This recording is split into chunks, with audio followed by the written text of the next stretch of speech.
La semana en RCR. Actualidad, entrevistas, comentarios del acontecer nacional e internacional en la semana de RCR TV.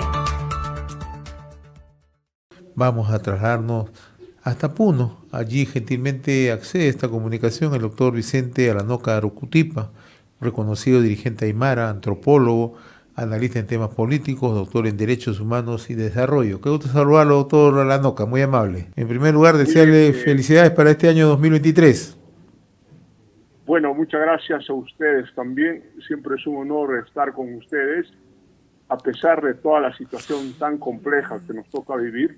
Así es. Sobre todo en el sur, pues creo que hay que tener esperanza en nuestra gente, en la población, y también un poquito de que se les abre el corazón este año 2023 a toda esa gente pues que no encarna eso, digamos, las cosas que vienen sucediendo en el Perú. A sus órdenes, señor José. Usted ha puesto el tema sobre la mesa, ¿no? ¿Qué es lo que está ocurriendo realmente en el sur del país? Y básicamente en el caso de Puno, ¿no? Hemos visto que se ha acentuado la violencia, lo de ayer en Juliaca, enfrentamientos entre la policía, manifestantes, intentaron tomar el aeropuerto de Juliaca. Pero ¿qué hay en el fondo? Usted que es un estudioso de la situación en Puno. Mire, señor José, hay varias cosas ahí, ¿no? Primero que hay a partir del 7 de diciembre, hay un desenlace, como todo el mundo conocemos, claro. Detrás de eso hay varias cosas, ¿no? Yo diría que es una reacción frente a una suerte de estigmatización, ¿no? De que un medio de comunicación que diga, ¿no? Son unos cuantos vándalos, terrucos, comunistas. Ahora se habla mucho del señor Evo Morales, ¿no? Está influenciada, y también son los que la minería informal, el tema del narcotráfico. O sea, como sabemos, Puno es una región donde hay presencia de estas dos culturas, tres inclusive, ¿no? La cultura aymara, la cultura quechua, que pues dentro de esa práctica, yo no diría solo cosmovisión, sino dentro de ese pensamiento, dentro de esa sabiduría, hay cosas que no se han trabajado, digamos, sobre todo para la población, ¿no? Por ejemplo, insultar no solo es el insulto, o provocar no es solo una provocación al individuo, a líderes, sino es una provocación hacia el pueblo. Entonces, yo creo que ha fallado las formas de estrategia desde el gobierno, desde el Estado, como siempre, no ahora, sino es una cosa histórica en la que la población ha ido asumiendo como suyo esto. Yo he alertado en varias ocasiones que si no tenemos estrategias, ¿no? Que tiene que ser, no son pues estrategias, digamos, a una situación social, cultural, histórico, no podemos resolver con un problema estrictamente jurídico o de una manera, digamos, como decía, mano dura, mano firme. No, necesitamos aperturar, digamos, ciertos elementos de diálogo, ¿no? Entonces ahí nos agarra una situación un poco compleja en el sur. Por ejemplo, tenemos problemas con el caso del presidente regional ahora, el nuevo, que todavía recién está asumiendo, los alcaldes igual con serios problemas. Entonces, el hecho de decir, o digamos, de lanzar la renuncia de la presidenta Dina Boluarte ya es una cosa que está enraizada, ¿no? Y eso viene pues de la forma como ella también ha ido expresándose a partir, no solo desde su persona, sino también desde las diferentes instancias del Estado. Entonces, creo que estamos en una situación muy complicada, muy delicada, ¿no? Y ojalá que esto pueda salir. La cosa es que ya hay una situación muy orgánica, ¿no? Yo conozco las comunidades, conozco muchos distritos y provincias. Hay una situación muy orgánica, ¿no? En la que pues esta cuestión podría haber, o sea, como todo proceso de huelga, este tipo de hecho siempre hay personas que no piensan lo mismo, y de hecho que debe existir, sin embargo también juega sus propios intereses. Sin embargo, una cosa real es que la gente ha sintonizado que no quiere a la presidenta Dina Boluarte, por más que esto no sea legal, pero eso necesita pues conversar, pero tiene que ser una conversación, un diálogo, que haya una apertura, y también a estas alturas, digamos, donde ya la cosa se va consolidando más y más, tiene que haber una situación digamos, de aceptar los errores, ¿no? Porque de hecho que el tema, así haya un muerto, esto no puede ocurrir, ¿no? Ya tenemos más de 30 fallecidos y seguramente va a aumentar esto. Pues estos hechos han ido provocando esta situación, digamos que pues la gente está decidida a luchar hasta las últimas consecuencias, ¿no? Pues es una cosa orgánica. De hecho que como insisto en esto, hay también gente que juega sus intereses, que no es propio del pueblo.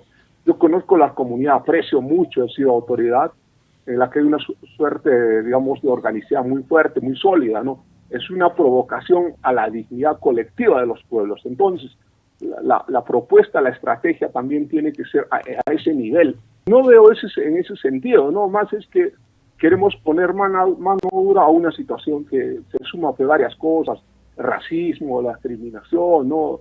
La corrupción, ¿no? El engaño. Y, por ejemplo, no he escuchado hasta ahora, señor José, ninguna voz de los congresistas, ¿no? Que deberían por lo menos colocar en la mesa para poder conversar. Doctor, y de hecho que están desacreditados, por más que sean legítimos. Entonces, hay suma de varias cosas. Sin embargo, hay que entender que es un proceso de lucha que ha emprendido la población, sobre todo la zona sur, ¿no? Hay una cosa muy orgánica. Yo estoy preocupado realmente, ojalá que yo agradezco a los miembros de la policía a nivel de la zona sur, por lo menos no hubo, digamos, este enfrentamiento, sobre todo hablo del Collao, de donde yo soy, ¿no? En Juliaca hubo esta situación, ¿no? Ayer yo lamento mucho esto.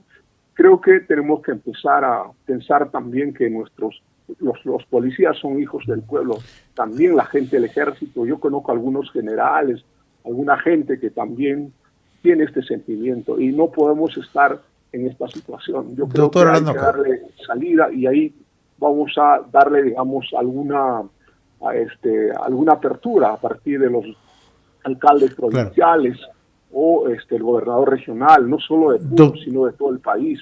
Doctor Aranoca, una vez por todas nos pongamos a sentar y vamos a ver qué es lo que queremos.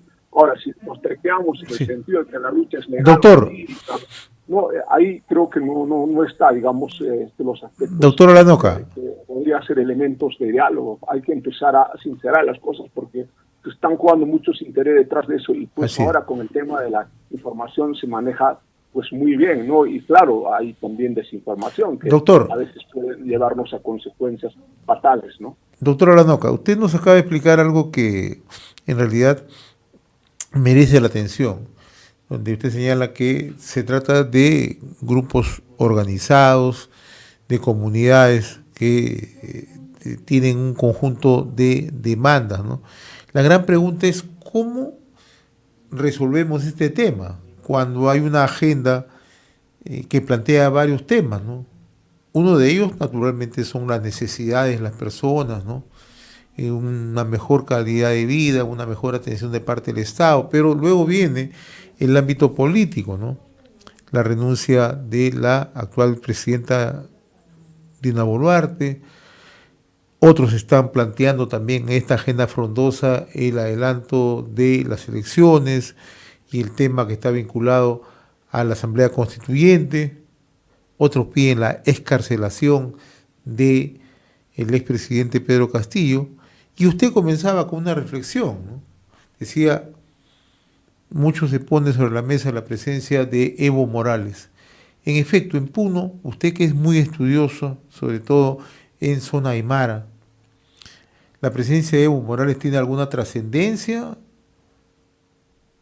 Mire, con respecto a esa pregunta, no hay que ser ciego a la historia, ¿no? Al pueblo aymara, pues, con la fundación de los estados se fragmenta, ¿no? Usted sabe que los aymaras estamos divididos en Chile, en Bolivia, con mayor cantidad en el Perú, igual ya en proceso de extinción en el caso de Argentina.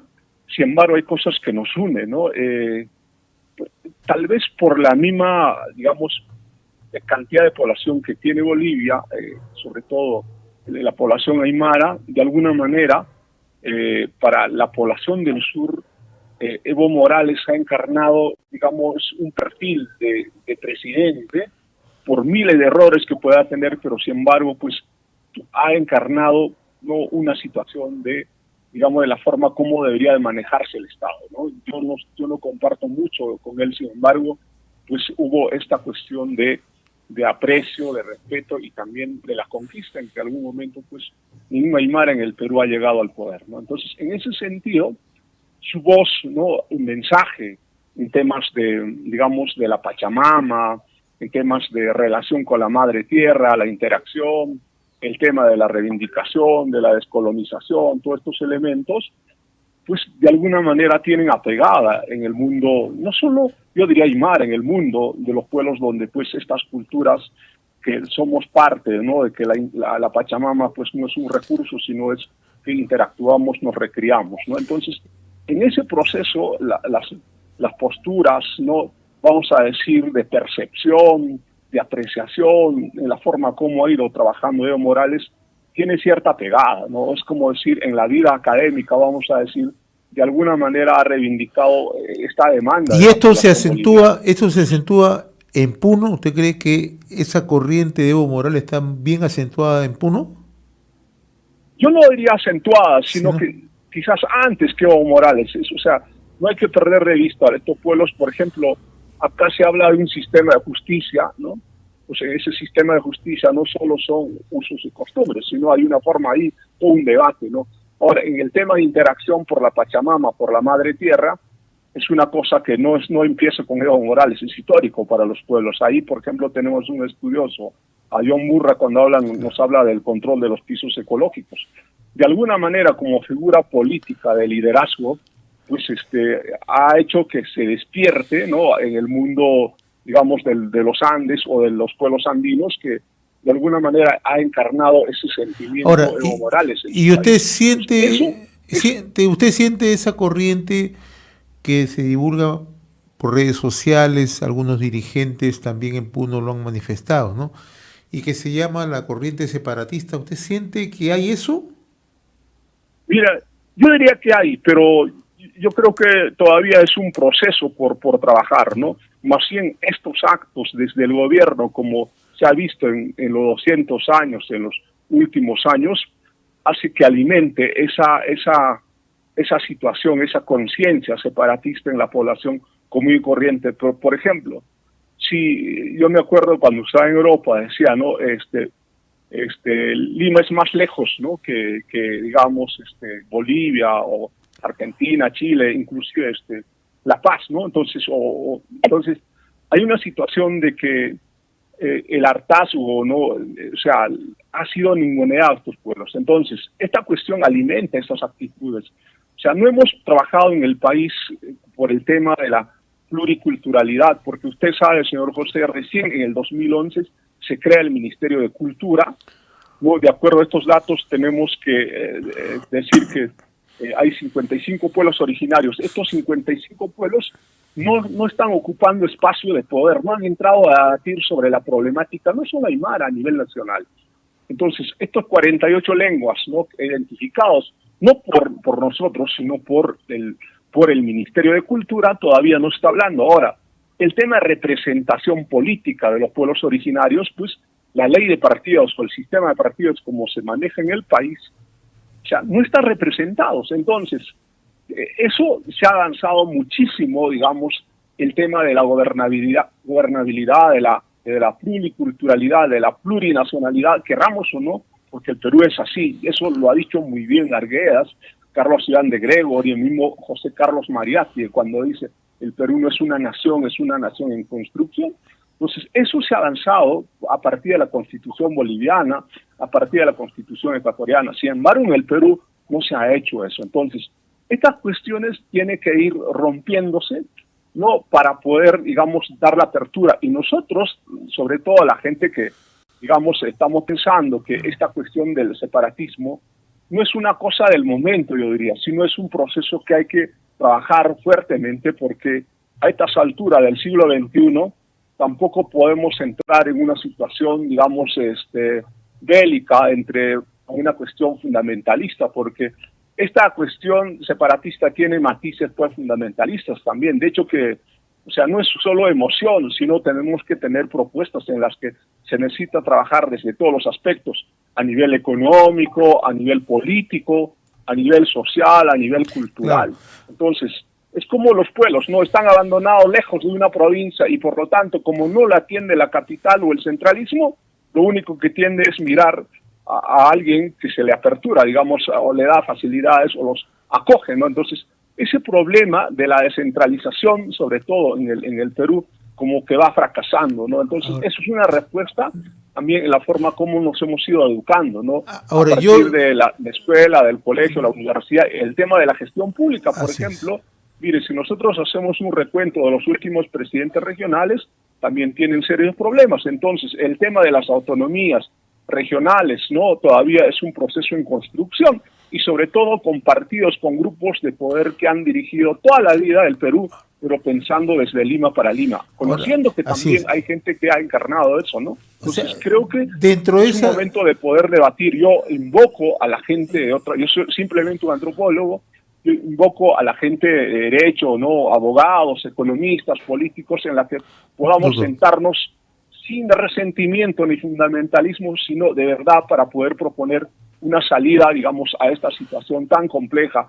Probablemente esta situación, si no sabemos controlar, pueda ser un desborde, como ya lo anunciaba Matos Mar, ¿no? Porque realmente Matos Mar hablaba pues del desborde popular, ¿no? Que hay gente que también aprovecha estos momentos, ¿no? Como el tema de los ahí se está escaseando los recursos del gas, el tema de los pasajes, el tema de los productos también. Entonces, yo creo que estamos midiendo las consecuencias. Claro, más desde los medios de comunicación que escuchaba en la mañana, pues más están, digamos, echando leña al fuego. Doctor Lanoca. Sin tener, digamos, un análisis profundo, digamos, de la problemática que aqueja, que demanda esta población. Ahora, de hecho, que 4 o 3 demandas que son muy fuertes, tiene que ser abordada de una manera más técnica, profesional, y también no descuidando Doctor Lanoca, ¿me escucha? La demanda de esta población. Y mirando ya esa radiografía que usted nos ha trazado, entonces, ¿cuál es la salida que tiene que encontrar Dina Boluarte? Si es que hay salida, o es que, como usted citaba hace unos instantes a Matos Mar, ¿no? Cuando él hablaba del desborde popular, ¿no? Entonces, ¿estamos en esa etapa? ¿En Puno se está viviendo esa etapa? O sea, ¿pero qué salidas le encontramos? ¿Qué salidas le encontramos? Yo diría, puede ser una antesala, señor José. Felizmente, yo digo gracias a Dios, por eso agradezco al ejército, a la policía en la zona sur. Es orgánico, señor José. No hay, digamos, hablo del Collado, Circuito, Yunguyo, no Puno inclusive. El problema de Juliaca es un problema que también tiene que ser abordado. Creo que en este momento tan difícil, lo que debería hacer es, a partir de el gobernador regional o los alcaldes, los provinciales, deben ser convocados, no solo ellos, sino un equipo de gente que representa, que tenga legitimidad de estas organizaciones. Por ejemplo, en la zona sur son comunidades que están organizados muy sólidamente a partir de los tenientes gobernadores, a partir de los ronderos, los comerciantes, los transportistas. O sea, ya es una cosa muy sólida, ¿no? Yo me hacía recordar aquellos años donde también se organizaba de esta forma. Entonces ahí, a veces el alcalde, los regidores, el mismo presidente regional o gobernador regional podría tener, digamos, una cierta acreditación. Entonces, este equipo de autoridades legítimamente elegidos, nos guste o no, como el alcalde, los alcaldes provinciales, el gobernador regional, tiene que convocar a la sociedad civil organizada para poder plantear situaciones, digamos, de diálogo con la presidenta, ¿no? Y ahí tiene que dejar también ahora, o sea, las cosas como viene provocando, sino nos encontramos frente a saber asumir estas consecuencias. Doctor Lanoca. Por ejemplo, la muerte de los 30 hermanos. Entonces, yo creo que ya no necesitamos ni un muerto más, y para eso yo pienso e insisto de que un mejor diálogo es que estas autoridades locales, regionales, deben ir acompañados de gente de las diferentes organizaciones sociales, rurales, ¿no? O de la ciudad, para poder dialogar. Podría ser un espacio como Arequipa o Cusco, alguna zona donde pues tengan la capacidad y también tengan cierta comodidad, porque de hecho que a veces se convoca, pero sin embargo, usted sabe, esto de decir que la minería ilegal está financiando el narcotráfico, de hecho que puede moverse eso como en cualquier otro escenario, sin embargo es totalmente falso como en la forma como se está, digamos, difundiendo eso. Entonces, bajo esa situación de estigma, ¿no? De falacia, pues no se puede dialogar. Y creo que eso más, digamos, va a exacerbar los ánimos de la gente y también, digamos, Ahora, no podemos... doctor Aranoca, sentido. Tiene que entender, son comuneros, organizaciones, comunidades en las que viven de la agricultura, de la chacra, no por más que, digamos, se insulte o por más que haya vivido de lo peor, pues es el momento de diálogo, ¿no? Y más allá de las cuestiones de sentimiento, también tiene que ser asumida como Estado, como gobierno, ¿no? Y a mí, la verdad, me preocupa en la forma como los ministros, la misma presidenta, los medios de comunicación, como que estarían unificados para poder estigmatizar. Es lo peor que se está haciendo, ¿no? Entonces, ahí de alguna manera el ejército, ¿no? O la Policía Nacional o también los gobiernos locales tendría que ayudar a poder dialogar, y creo que sería la mejor forma de poder dialogar y conversar, porque de hecho que ya, como decía en un momento, ya la gente está decidida que tiene que irse el DIN a evaluar, y creo que y eso es una cosa que está definida, pero ahí se puede ver dar las salidas, ¿no? El tema de las elecciones, el cierre del Congreso, el tema de la Asamblea Constituyente. Si queremos una reforma real, yo diría, por ejemplo, que incorpore la representación de estos pueblos en la forma como debe ser representado en las próximas elecciones, podría ser una salida en la que pues realmente pongámonos a pensar que tengamos un gobierno de todas las sangres, como ha dicho en su discurso, y tengamos un gobierno, un Estado de todas las sangres, no solo para algunos grupos de poder que hoy ocultan varias cosas, pretexto de la democracia, de la paz. Doctor Una paz verdadera tiene que ver también cierta predisposición y dejar de hacer las cosas como se ha venido manejando, no solo desde el Estado, también desde los gobiernos locales, y por eso la población ha despertado, ¿no? Muy fuerte, y está decidido, y la verdad yo no quisiera que tengamos cosas muy lamentables que en el futuro podría ocurrir. Ojalá que esto no se desborde. Yo tengo informaciones también que inclusive ayer en la ciudad de Puno he sido igual un poco coaccionado con gente que está metido, pero tiene otros intereses, ¿no? O sea, aprovecha también de cobrar algunos cupos, pero si le decimos eso, que son las comunidades, estamos totalmente equivocados, y ahí tenemos que entender, y seguramente los servicios de inteligencia, las autoridades tendrán que actuar también cuando, digamos, esto uno se informa, ¿no? Porque no todos es como, o sea, no todo es perfecto, ¿no? En toda lucha siempre hay cosas de este tipo, y seguramente dentro del Estado también hay gente que piensa igual, ¿no? Entonces, la verdad, estamos en una situación muy complicada, y para que no lleguemos a mayores consecuencias. Hoy estamos sábado, creo que son días claves para poder, digamos, instar una mesa de diálogo o una instancia de diálogo, pero que tenga legitimidad estos representantes a partir de la iniciativa de la participación del gobernador regional y de los alcaldes provinciales, porque también son niveles de Estado, niveles de gobierno que también podrían ayudar en este proceso, ¿no? Porque de hecho también ellos están siendo exigidos, ¿no? Para que se puedan unir, y algunos alcaldes se están uniendo, pero no se trata de, digamos, de llegar a una situación de caos, ¿no? De un desborde que podría ser una antesala de un desborde que podría ser fatal para el país, ¿no? Y creo que eso no queremos. Yo, por ejemplo, a mí me preocupa y me indigna, y es una cuestión, digamos, que no podemos asumir o entender que es una injerencia de Morales. Es la peor ignorancia de la gente que no conoce pues el sur, ¿no? Por ejemplo, yo me acuerdo de aquellos años cuando hablaba del Malcu. Felizmente, para muchos se ha descansado del Malco. Felipe Quispe, ¿no? Hay varios Felipe Quispes en la zona sur, entonces probablemente por ahí algún medio de comunicación va a decir hay una injerencia de que Felipe Quispe ha resucitado. O sea, esas cosas alimentan, digamos, la confrontación, ¿no? Al enfrentamiento, ¿no? A la estigmatización. Pues eso no debe ocurrir. Entonces necesitamos sincerar las cosas, sentarnos en la mesa en un nivel, digamos, de respeto, en el marco, digamos, de diálogo, pero respetando toda esta demanda que también es legítima de la población. Doctor Vicente Aranoca de Arucutipa, hemos escuchado atentamente su punto de vista, Usted sabe, nosotros somos bastante respetuosos como medio de comunicación, acá en RCR, Red de Comunicación Regional, ¿no? Y siempre recurrimos a conocer su punto de vista, su análisis, y este era el motivo de esta conversación, precisamente sobre lo que se está registrando en la zona sur del país, particularmente en Puno, y también cuál es la visión que se tiene justamente desde los hermanos en las comunidades aymaras. Yo le agradezco, como siempre, la amabilidad que tiene usted con RCR, Red de Comunicación Regional. Ha sido un gusto dialogar con usted, como siempre. Muy bien, muchas gracias, señor José. Yo agradezco a usted, ¿no? Siempre nos da un espacio. Quisiera que también nos ayuden en esto, porque hay madres, niños que están sufriendo. Y seguramente el país, ¿no? Si amamos al país de todas las sangres, a estos pueblos, no queremos más lágrimas de nuestras madres, no queremos más dolor de nuestro pueblo.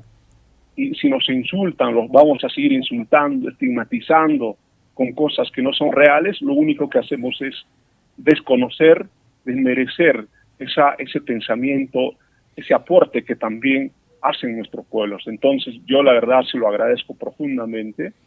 Yo quisiera llamar a partir de este medio al gobierno, al Estado, a la comunidad internacional. Pongámonos a trabajar, nos ayude a salir de esta situación. Es bien complicada la cosa. Claro, desde afuera pues solo vemos algunas cosas que no estamos viendo profundamente. Muchas gracias, un fuerte abrazo. Le agradezco la amabilidad. Vamos a seguir en contacto. Hemos presentado La Semana en RCR TV a través del canal 796 de Cable Más.